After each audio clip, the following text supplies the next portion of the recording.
Bonjour mes délicieux co-créateurs, c'est Lilou pour une nouvelle interview. Je suis à Bordeaux dans le magnifique domaine de Rabat avec Olivier et Claire qui nous rejoignent pour cette nouvelle interview, cette fois-ci non pas sur le pardon. Enfin, quoique le pardon, bien sûr, est inclus dans les différentes lettres que tu nous proposes ici, des lettres que tu fais à ta prochaine incarnation. C'est ton dernier livre chez Flammarion. Bravo pour ce petit bijou qui est, ma foi, très personnel.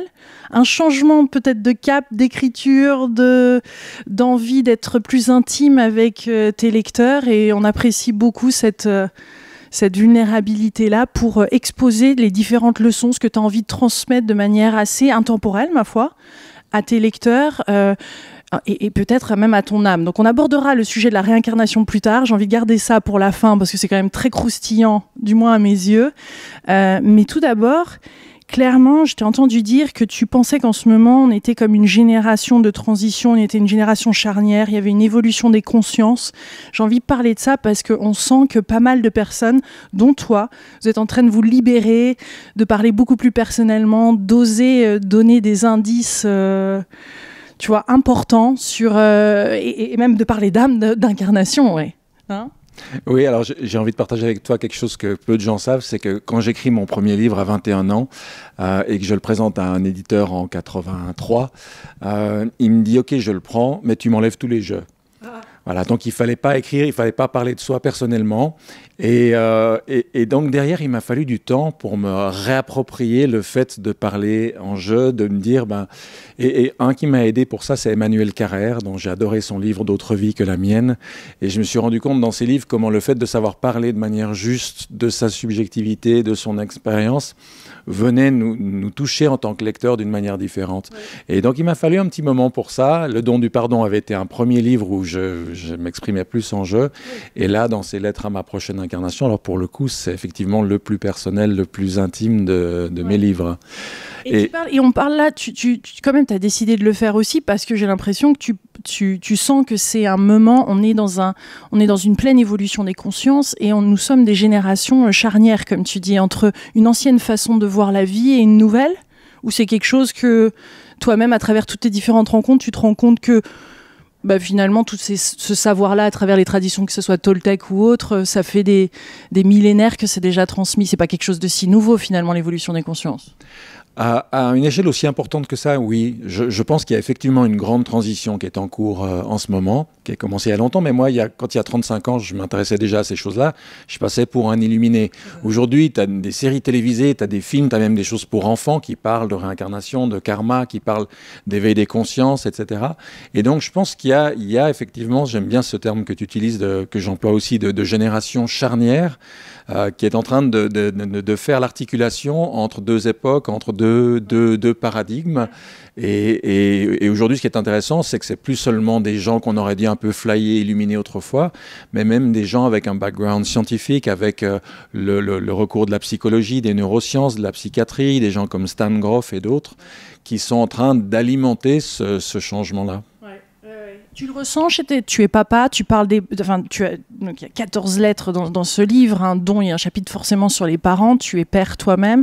Tu ressens cette évolution aussi avec tes enfants, ils sont intéressés, ou là, une de ces leçons justement sur la transmission n'est pas forcément évidente de transmettre ces différentes choses que ton âme a appris dans cette incarnation à des jeunes générations, ou au contraire, c'est ouverture complète?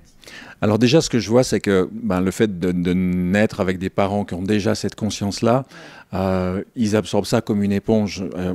En tant que parent, on ne se rend pas compte qu'au moins jusqu'à l'âge de 7 ans, l'essentiel de l'éducation, c'est l'exemple qu'on donne.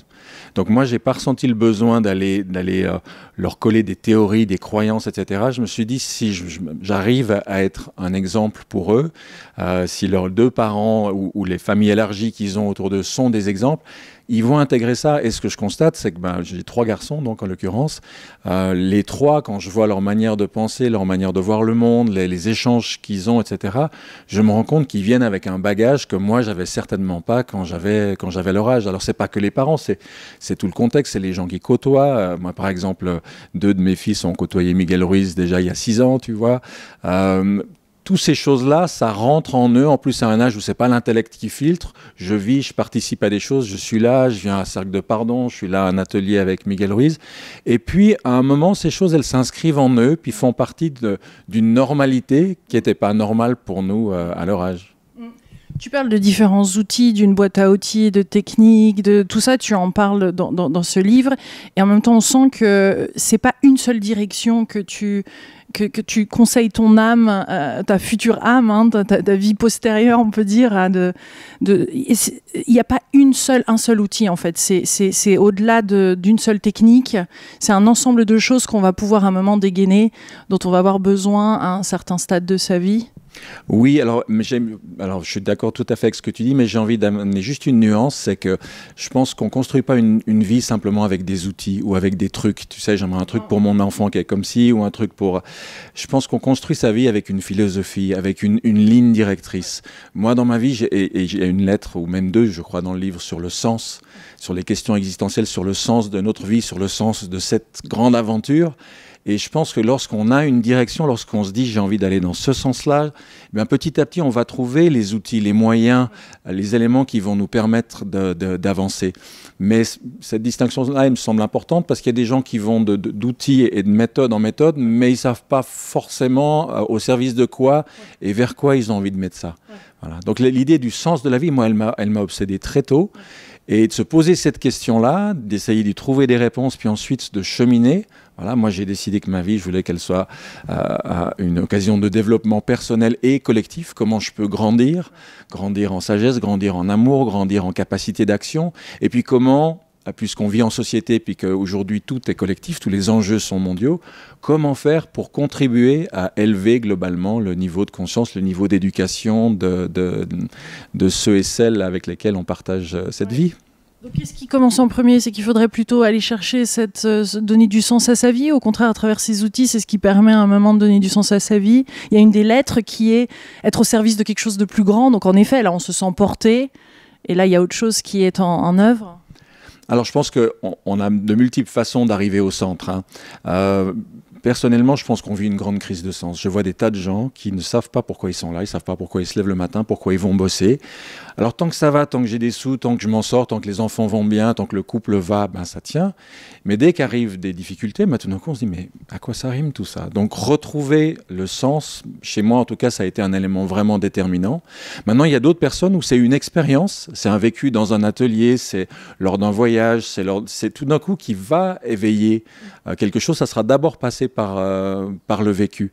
Mais en tout cas, je pense que se mettre en mouvement et puis se poser des questions. Tu as remarqué certainement une chose, c'est que dans ce livre, j'insiste sur l'expérience. Je dis à mon futur moi, je ne suis pas là pour te transmettre des connaissances livresques. Je partage avec toi ce que j'ai vécu et je t'invite à faire des expériences, à vérifier par toi-même si ce que je dis est pertinent. Hein.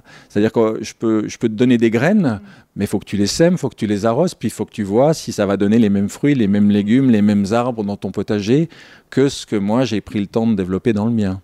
On retrouve le cinquième accord Toltec de Don Miguel Ruiz. Tu as publié, enfin tu as pas publié, mais traduit, on va dire, il y a presque 20 ans, son livre. Le cinquième accord, avoir du discernement, non ?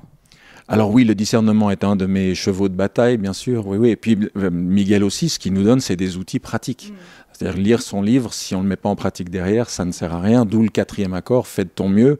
Miguel dit que c'est un accord sur l'action, parce que si on n'agit pas, le reste, c'est comme collectionner des graines et pas en semer une seule dans son jardin. Et ce qui est joli, c'est que dans les retours que j'ai déjà de certains lecteurs, ben, je vois que ça donne envie de pratiquer, ça donne envie de chercher, de tester. J'ai même envie de dire s'amuser, parce qu'on oublie que la spiritualité ou le développement personnel, ça peut être aussi fun. Gamin, on apprend tout en jouant. Et puis une fois qu'on est adulte, alors il faudrait que tout soit hyper sérieux. Alors qu'en réalité, je pense qu'on peut aussi tester, expérimenter. Tiens, ça marche pas, j'ajuste. Et puis que le chemin soit joyeux, que le chemin nous apporte du plaisir en marchant. Don Miguel Ruiz, il a cette joie en lui. Hein. Tu l'as senti chez les différentes personnes que tu as rencontrées aussi et dont tu as énormément appris. Ah oui, ça c'est sûr, oui. Alors, dans son cas, et puis dans le cas de je pense à notamment son second fils, Don José Ruiz, qui est vraiment quelqu'un qui a une énergie de cœur qui est rayonnante. Et plusieurs des personnes avec lesquelles j'ai fait un bout de chemin sont des gens qui étaient habités d'une vraie joie de vivre, de quelque chose de communicatif. Moi, je suis quelqu'un qui carbure à l'enthousiasme, donc ça me va bien. Est-ce qu'on peut dire que c'est l'âme qui rayonne? Est-ce qu'on peut dire que c'est... Qu'est-ce qui rayonne, justement? Quel est ce travail? Qu'est-ce qui l'amène, ce travail intérieur, au-delà de se sentir mieux dans sa vie, dans son quotidien? Ben pour moi, lorsque un vrai travail spirituel, je pourrais le résumer d'une façon très simple en disant il s'agit de faire descendre en soi plus de notre âme, plus de notre dimension spirituelle. C'est fondamentalement un travail d'incarnation. C'est-à-dire qu'à un moment, au lieu de simplement être là avec mes petites réflexions à deux balles, j'ai envie de faire descendre une vraie dimension de sagesse, d'intelligence. Au lieu d'être là avec un coup je t'aime pas, mes hauts et mes bas affectifs, j'ai envie un jour d'incarner cette dimension d'amour qu'ont eu une mère Teresa, une sœur Emmanuelle, ces grandes figures qui manifestaient voilà, l'amour. Puis au lieu d'avoir des hauts et des bas, un coup je suis fatigué, un coup j'ai de l'énergie, un coup j'ai envie de faire des choses et pas, le jour où je fais descendre aussi en moi, dans mon corps, une capacité d'action, eh bien là, je deviens quelque chose. Et pour moi, les 2-3 êtres éveillés que j'ai rencontrés dans ma vie, c'était j'ai envie de dire, des piles atomiques. C'est des gens, tu as certainement vécu ça, quand tu es en leur présence, tu as l'impression que tout ton être vibre à une fréquence plus élevée. Tu vois, ça veut dire qu'il y a en eux une densité spirituelle, une densité énergétique qui est plus élevée que la moyenne. Voilà. Moi, j'ai le souvenir comme ça d'une personne que j'ai côtoyée plusieurs années. Quand il entrait sur la propriété où on vivait, j'avais l'impression que même les arbres, même les animaux étaient sur un registre différent. Comme, tu sais, dans un instrument de musique, si tu joues sur les octaves supérieures, tu fais vibrer la guitare, le violon qui est dans la même pièce par simple effet de résonance. Tu abordes ce côté-là de vibratoire, de fréquence. Tu es intéressé toi-même par ça, ou tu dirais que c'est quelque chose de plus moderne, parce qu'on emploie beaucoup le mot quantique, etc. Donc tu as plus voulu aller vers des sujets intemporels que tu qualifies peut-être de quotidien, comme la confiance en soi, justement donner du sens à sa vie. On sent qu'il y a quelque chose d'assez quand même terrestre dans ce que tu proposes, malgré un titre qui est ouvert à une autre dimension. Oui, alors effectivement, ce qu'il y avait d'intéressant pour moi, le défi dans ça, c'est que j'écris un livre en me disant, j'écris à une réincarnation qui sera peut-être là dans 50, 100 ans, 200 ans, qu'est-ce qui restera pertinent de ce que je vis aujourd'hui dans ce temps-là? Donc on sort des modes, on sort du buzz, Et effectivement, il y a des termes qui sont très tendances en ce moment, est-ce qu'ils le seront encore 10 ou 20 ans? Je ne suis pas sûr. Et puis, il y a des termes qui rebutent certaines personnes. Le terme de quantique, bon, dans les milieux qu'on fréquente, toi et moi, tout le monde en parle. Mais il y a des tas de gens autour de moi, si j'en parle, ça ne veut rien dire. Parler d'énergie, de vibration et tout ça, même c'est encore trop loin pour eux. Donc effectivement, j'ai eu envie d'écrire quelque chose qui soit très proche des gens, très proche de ce qu'on vit au quotidien avec ses enfants, les questions qu'on se pose, quel sens je donne à ma vie, comment j'interagis avec la nature qui est autour de moi, comment je peux me mettre au service de quelque chose qui va donner du sens dans ma vie. Et encore une fois, les premiers retours, puisqu'on est juste un mois de sortie du livre, les premiers retours sont très chaleureux. J'ai l'impression que le message a été entendu tel que j'avais envie de le transmettre. On sent que dans cette évolution-là, une personne passe de victime à être responsable, à être servir plus grand que soi, jusqu'à vraiment être dans le « je suis ». Le « je suis », le grand « je suis », le « I am ». Est-ce que tu penses en être là, dans ce I am, dans ce je suis, quoi? Il n'y a rien d'autre à ajouter à ça, finalement. Alors, je ne sais pas. Je ne me pose pas tellement la question en ces termes. Moi, j'ai plutôt tendance à me voir comme quelqu'un de tout à fait ordinaire, tu vois. J'ai eu la chance d'avoir rapidement quelques clés qui m'ont été données, notamment cette idée de se mettre au service. Et derrière, je suis toujours en train de voir de quelle manière je peux à la fois continuer d'apprendre, de grandir, et puis transmettre ce qui m'a déjà été utile. Mais je suis pas un initié, je suis pas un gourou, je suis juste quelqu'un qui est en chemin, qui a eu la chance de faire des rencontres déterminantes. Des gens ont semé des belles choses dans mon jardin que j'ai cultivé. Aujourd'hui, j'ai envie de partager ce que je sais qui a marché pour moi. Et puis surtout, j'ai une obsession, c'est comment est-ce qu'on peut faire pour que le plus grand nombre avance. Ouais.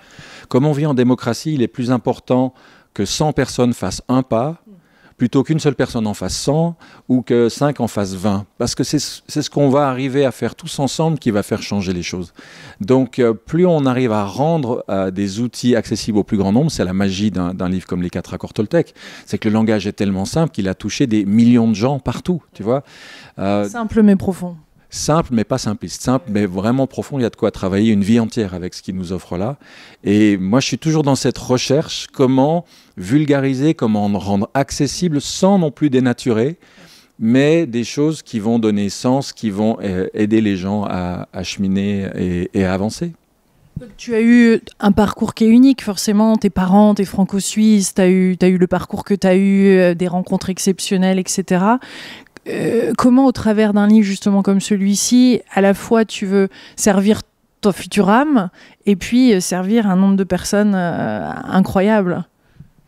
Alors, moi, tu vois, quand je parlais d'Emmanuel Carrère tout à l'heure, je me suis rendu compte qu'en fait, paradoxalement, plus on est personnel dans ce qu'on va raconter, et plus, à travers ça, on touche en même temps quelque chose de l'ordre de l'universel, parce que fondamentalement, notre expérience humaine, elle est tellement semblable sous la diversité de formes qu'elle peut prendre.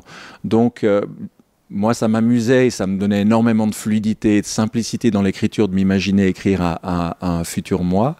Mais en même temps, très rapidement, quand j'ai fait lire les premières lettres à certaines personnes pour avoir un retour, les gens m'ont dit « mais j'ai l'impression que tu m'écris à moi » ou « j'ai l'impression de m'écrire à moi-même » parce que les thématiques que j'aborde sont des thématiques qui finalement viennent entrer en résonance avec ce que chacun d'entre nous se pose comme question et où est-ce qu'on essaye d'avancer avec tout ça.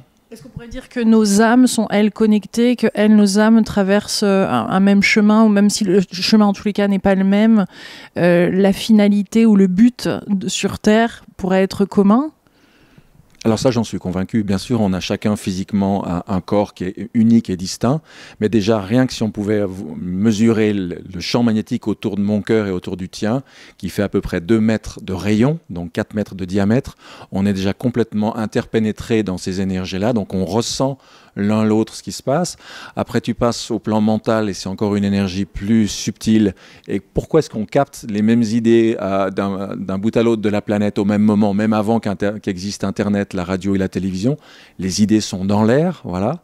Et puis alors après, si on touche le plan de l'âme, le plan spirituel, là, il y a encore un lien beaucoup plus fort. Et je crois qu'on est de plus en plus nombreux à se rendre compte, à travers des synchronicités, à travers des coïncidences incroyables, que quelque chose en nous, au-delà de la séparation apparente physique, est relié et qu'il y a un mouvement d'éveil, il y a un mouvement qui nous pousse à avancer dans une direction commune.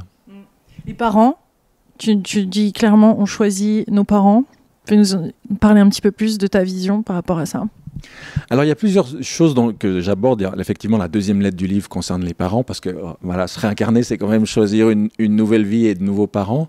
Et moi, j'aime bien tout ce qui nous responsabilise, tout ce qui me donne une certaine emprise sur sa vie. Donc, on peut se dire, ah, pas de bol, je suis né ici, je suis né là, j'aurais dû avoir des parents comme ci, j'aurais dû naître dans ce pays-là, ou voir à cette époque-là, puis être finalement toujours en conflit avec ce que la vie nous a donné. Et de se dire, et si au fond j'avais choisi cette vie-là? Et si j'avais, enfin, c'est pas moi mon ego, mais si mon âme avait choisi ça, s'il y avait un sens à ça, et si j'épousais ma vie, et si j'acceptais tout ce qui m'a été offert, et à partir de ça, j'essaye d'en faire quelque chose de beau, de grand, d'utile et d'avancer. Comme je dis dans le livre, qu'on soit en pétard contre ses parents à l'adolescence, d'accord. Qu'il reste un peu des traces de ça entre 20 et 30 ans, pourquoi pas? Mais qu'à 40 ou 50 ans, des gens soient encore à bagarrer, je trouve qu'il y a une espèce de gâchis énorme. Et j'aime bien des fois renverser complètement. Je raconte cet exercice que nous avait fait faire Charles Rogeman un jour en thérapie sociale, nous dire, allez, vous avez 1 heure maintenant, et vous allez écrire sur un bout de papier chacun pourquoi les parents que vous avez eus étaient vraiment les meilleurs parents que vous pouviez avoir. Donc c'était complètement inversé ce que beaucoup de gens disent, ouais, etc., j'aurais dû avoir autre chose. Et quand on fait cet exercice-là, alors c'est rigolo parce que tout d'un coup on se dit, mais en fait s'ils n'avaient pas été comme ça, j'aurais pas développé ça, je serais pas devenu comme ci. Et non seulement dans leur bon côté, dans le meilleur de ce qu'ils nous ont transmis, mais parfois aussi dans leurs limites, dans leurs travers, dans leurs défauts, dans les choses les plus douloureuses ou difficiles qu'on peut avoir vécues avec eux. Donc moi je préfère jouer avec cette hypothèse-là, J'ai pas de certitude absolue, je suis pas en connexion avec mon âme directement, je peux pas l'affirmer comme une certitude, mais c'est une hypothèse que je trouve beaucoup plus intéressante à cultiver que de dire tout est absurde, tout est régi par le hasard et rien n'a de sens. Tu parles pourtant de... Donc, les relations reviennent énormément, hein, le lien entre les humains, etc., nos relations quotidiennes, etc. Même, tu dis, hein, on est handicapé des relations sous un certain niveau, et ça crée des conflits. Tu as vécu toi-même en communauté, tu as vécu des choses au niveau de communauté, même spirituelle, où tu sens le décalage. Là, tu me parles de parents, et tu vas jusqu'à dire... Mais, des fois, il faut clairement couper cette relation parce qu'elle peut être toxique, même si c'est une relation parentale. Comment savoir quand est-ce qu'il faut couper justement ces relations toxiques? Parce que tu nous parles de pardon, tu es l'initiateur de cercles de pardon, de centaines d'entre eux à travers le monde. C'est pas toujours facile de déterminer comme ça à quel moment, en effet, si on doit couper ou au contraire pardonner. Effectivement, c'est pas simple. Et effectivement, moi, j'ai grandi dans un milieu catholique où la compréhension que j'avais du pardon mélangeait la réconciliation, plein de choses. C'était des fois un pardon victime, martyr, où je pardonne et je laisse les autres me piétiner, me traiter comme un paillasson et recommencer vis-à-vis de moi les mêmes choses qu'ils ont faites avant. Et en réalité, pardonner, c'est-à-dire guérir les blessures de son cœur, retrouver la pleine capacité à aimer, doit se faire de pair avec la tête qui est là pour avoir du discernement et dire si je maintiens une relation avec lui ou avec elle, est-ce que je respecte mon intégrité émotionnelle ou est-ce que je me mets en danger? Est-ce que je mets en danger mes proches et mes enfants et d'autres personnes en plus de moi-même? Et j'ai été très touché, tu vois, quand j'ai lu le livre du pardon de Desmond Tutu, qui a mis en place les commissions Vérité et Réconciliation avec Mandela en Afrique du Sud, parce qu'il dit la même chose. Il dit une fois qu'on a fait œuvre de pardon, une fois qu'on a le cœur qui est guéri, qu'on est en paix, là, il faut se poser la question, est-ce que je maintiens, est-ce que je renoue cette relation que j'ai eue avec une personne où ça a été difficile, ça a été peut-être même violent, ou est-ce que les conditions ne sont pas réunies et en réalité je coupe, j'arrête cette relation. Et c'est quelque chose qu'on ne nous dit pas assez. On n'a pas l'obligation de rester dans une relation qui nous est nuisible, même si c'est avec quelqu'un de notre famille. C'est pas forcément une décision qui est à vie. Peut-être que dans 1 an, dans 5 ans, dans 10 ans, cette personne aura bougé, aura évolué, aura grandi, on pourra se retrouver. Mais on a le droit de se respecter et de dire je ne vais pas laisser dans ma famille quelqu'un qui potentiellement peut me faire du tort. Au nom de quoi ? On ne va pas laisser quelqu'un nous agresser physiquement. Pourquoi on laisserait quelqu'un nous agresser au plan affectif ou émotionnel ? Non mais c'est intéressant d'en parler parce que pour ceux qui cheminent, on a l'impression que, enfin, on a les outils, on a l'accès à des auteurs, à des livres, à des stages et des remises en question sans cesse. Et dans le coup, on a l'impression d'être souvent celui ou celle qui allons et qui travaillons sur cette relation. Et puis c'est vrai qu'à un moment, on se dit mais non, finalement c'est peut-être qu'il y a besoin de cette coupure. Et peut-être qu'à force d'aller constamment chercher, on se fait du mal aussi et ça ne respecte plus. J'ai envie de dire à un autre niveau de conversation, qu'est-ce que l'amour ferait dans ces cas-là? On a envie de dire à chaque fois, ça serait de pardonner, mais peut-être pas. Il y a aussi un respect, de s'honorer, de se respecter dans cette vie, dans ses choix, et que ce soit des liens familiaux, comme tu dis, ou pas, de s'aimer et d'avoir cette... je ne sais même pas comment tu le décrirais. Écoute, c'est intéressant parce que tu parles justement de qu'est-ce que l'amour ferait. Ouais. Mais nous, on confond l'amour et l'affectivité. On confond amour et sentimentalité. Les Américains ont une notion que j'aime bien, qui est l'amour courageux.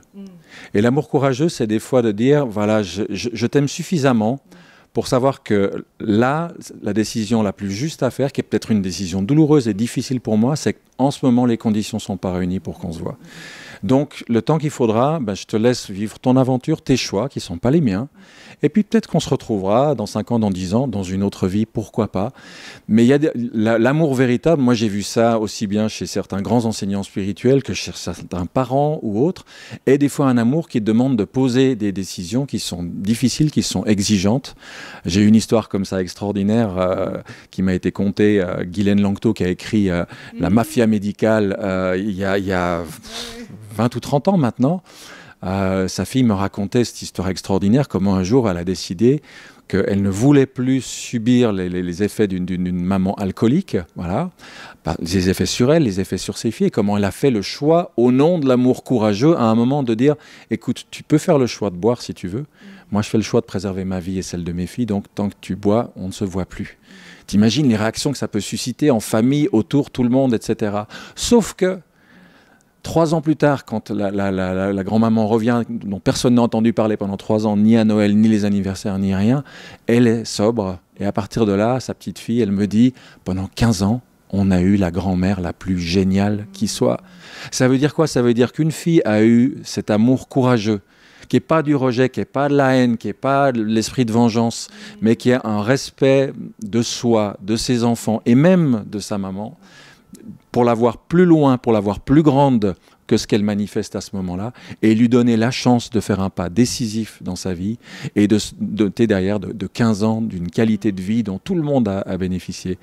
Donc nous, on a, voilà, c'est pour ça qu'il faut être précis sur ces notions-là. L'amour, c'est pas de la faiblesse. Dans ces cas-là, ça ne perpétue pas à travers les générations, parce qu'on parle beaucoup de nettoyage, de traumatisme, de lignée, de travailler dans les générations précédentes. Et on se dit aussi, avoir des enfants, à transmettre, on va transmettre aussi quelque chose que nous n'avions pas compris peut-être, ou pas réglé, ou pas pardonné. Mais à travers cet acte-là, tu dis, mais... Non, juste au contraire, on prend sa place et on réinitialise ou on reset quelque part la lignée. Ben oui, c'est exactement ça. Parce que là, du coup, quelque chose a été transformé, a été guéri. Et ça ne va pas transmettre à la génération suivante. Il faut tout accepter, il faut subir, il faut souffrir. Et puis, finalement, ça va avoir des effets pervers à long terme. Mais ça demande une vraie conscience. Et tu sais, moi, une de mes obsessions depuis toujours, c'est toujours l'équilibre yin-yang, l'équilibre masculin-féminin, l'équilibre, on pourrait dire, sagesse-amour. La vie nous met toujours en demeure d'équilibrer les deux. Si je fais le choix d'aller trop d'un côté, il m'arrive toujours un événement qui va dire « Oups !» il faut revenir là. Puis après, si je pars trop de l'autre, hop, je vais revenir là. Et si on a cette idée-là en tête, si on regarde au quotidien les décisions que la vie nous amène à faire, eh bien, on arrive à équilibrer à la fois l'empathie, la compassion, la bienveillance, la sagesse, mais aussi parfois la rigueur, la fermeté, le sens de la justice qui sont indispensables dans une société. Trop de l'un, trop de l'autre, et puis ça foire à un moment ou un autre. Je suis surprise que parmi ces 14 lettres, il n'y a pas une sur le courage. Tu en parles tout au long, mais le courage, nous sommes quand même des âmes sacrément courageuses de venir ici sur Terre. C'est intéressant. Alors, je vais te faire une confidence. Je pense que je devais avoir au moins une trentaine de thèmes de lettres qui me venaient au fur et à mesure. Puis il y a des fois où je suis resté en panne. Pendant 2 mois, j'écrivais plus rien. Puis tout d'un coup, ça revenait au rythme de presque une lettre par jour. Donc, c'est un livre, contrairement aux autres, j'ai pas fait de plan. J'ai écrit une première lettre et puis ça m'a donné l'idée d'une deuxième, d'une troisième et ça s'est écrit comme ça. C'est bon ça. Oui, alors moi j'ai eu beaucoup de plaisir, ça s'est fait vraiment dans la fluidité et j'aurais pu en écrire plein d'autres. Est-ce que je le ferai un jour ou l'autre? Je ne sais pas. On va déjà voir comment ce livre est accueilli. Mais le courage, c'est intéressant, effectivement, il y aurait beaucoup à dire là-dessus. Le couple, tu as toi-même traversé plusieurs épreuves de couple. Qu'y a-t-il à comprendre de ce couple, de cette relation homme-femme, femme-femme, homme-homme, qui nous pousse, qui pousse sur certains boutons et qui nous font réagir et aller de l'avant? Alors déjà, le couple, je pense que c'est une des plus extraordinaires écoles qui existent dans la vie. Parce que il se joue tellement de choses quand on vit à deux que ça va venir faire ressortir tout ce qui en nous n'est pas encore tout à fait au point. Si on prend un couple comme ça, si on décide que ça va être un creuset, un laboratoire expérimental, on peut faire un chemin extraordinaire. Ce qu'il y a d'un peu dommage dans l'époque qu'on vit, même si c'est en train de changer depuis peut-être 10-15 ans, c'est que la plupart d'entre nous, on se lance dans cette aventure en n'ayant pas les connaissances, pas les outils, et on se prend tout ça dans la figure. Et moi, je pense que je suis un passionné d'éducation. Mais pas juste l'éducation comme à l'école où on n'éduque que la tête. Non, éducation à la santé, éducation à la relation, éducation à ce qui se passe au niveau émotion, éducation spirituelle aussi. Et je pense que lorsqu'on aura intégré un certain nombre de ces choses-là, notamment pour le couple, on pourrait gagner quand même bien du temps, éviter pas mal de casses.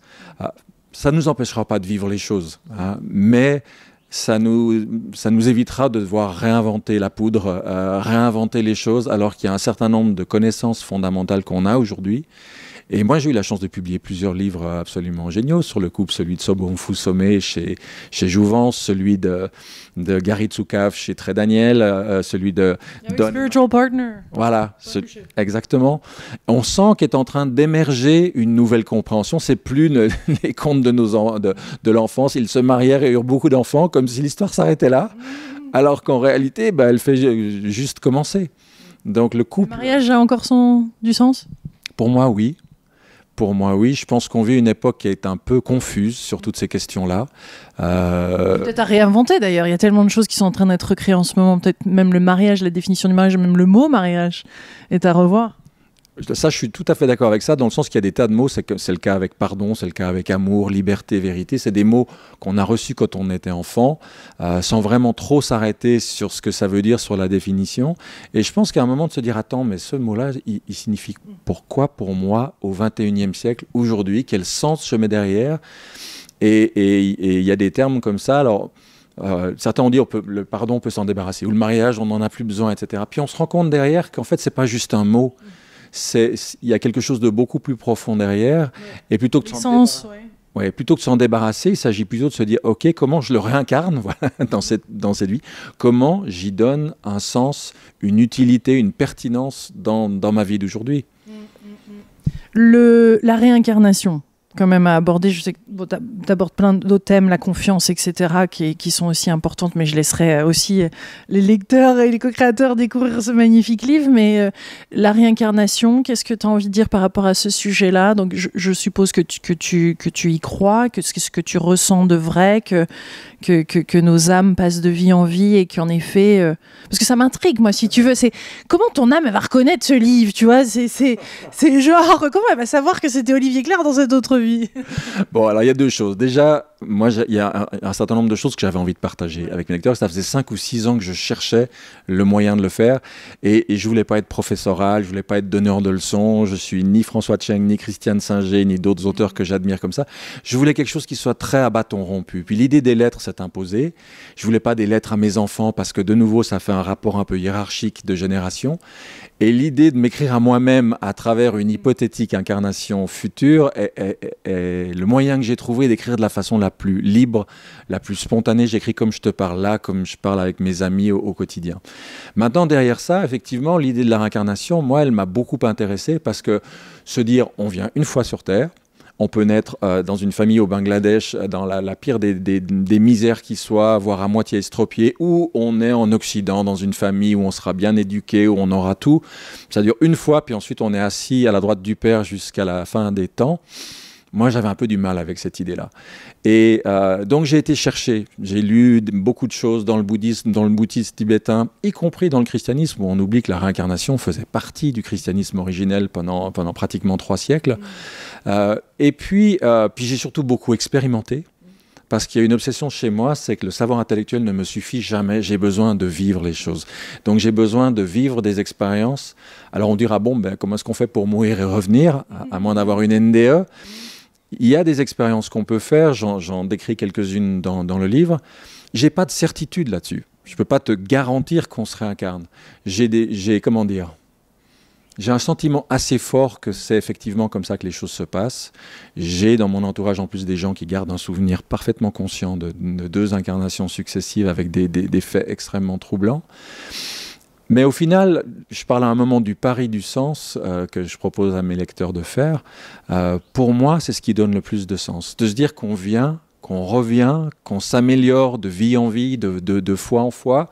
Ça donne aussi une autre notion de l'écologie au passage, de se dire cette planète, je ne la lègue pas seulement à mes enfants, mais peut-être que j'y reviendrai dans 50, dans 100 ans ou 200 ans. Qu'est-ce que j'ai envie de trouver quand je reviendrai?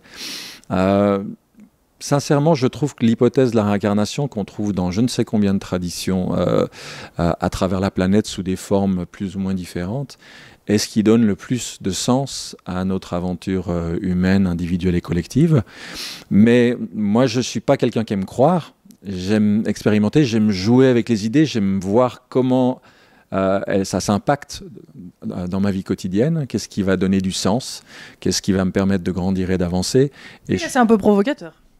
Oui, alors en plus, oui, moi ça m'amusait et c'est drôle que ce titre fait réagir tout le monde.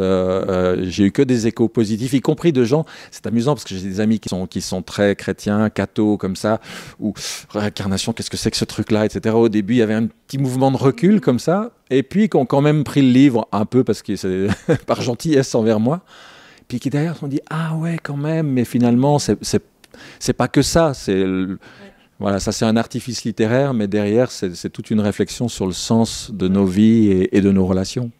Alors, il y a quelque chose que j'ai entendu parler à travers ces 12 ans d'interview, tu sais, acheminé, et puis d'ailleurs tu es une des personnes, et je le mentionne souvent, mais merci beaucoup pour ton soutien au début de ces 12 années, de m'avoir mis en contact si généreusement avec tant d'auteurs, qui m'a permis de cheminer comme ça, et de réaliser que à un moment, il semblerait qu'au niveau de la réincarnation, il n'y a plus grand-chose à travailler, et finalement, il n'y a plus vraiment besoin de se réincarner. Donc, c'est intéressant que tu donnes des conseils à cette future vie.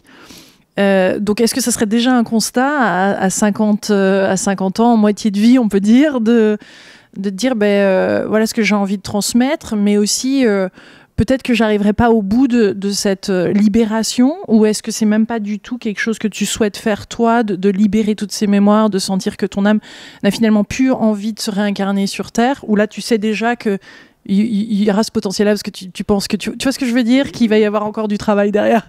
Alors pour moi, il me reste énormément de travail. Enfin, voilà, ce que je disais, je pense à certains êtres qui sont vraiment arrivés à un niveau de réalisation qu'on appellerait bouddhique en Inde, christique chez nous ou d'autres termes ailleurs.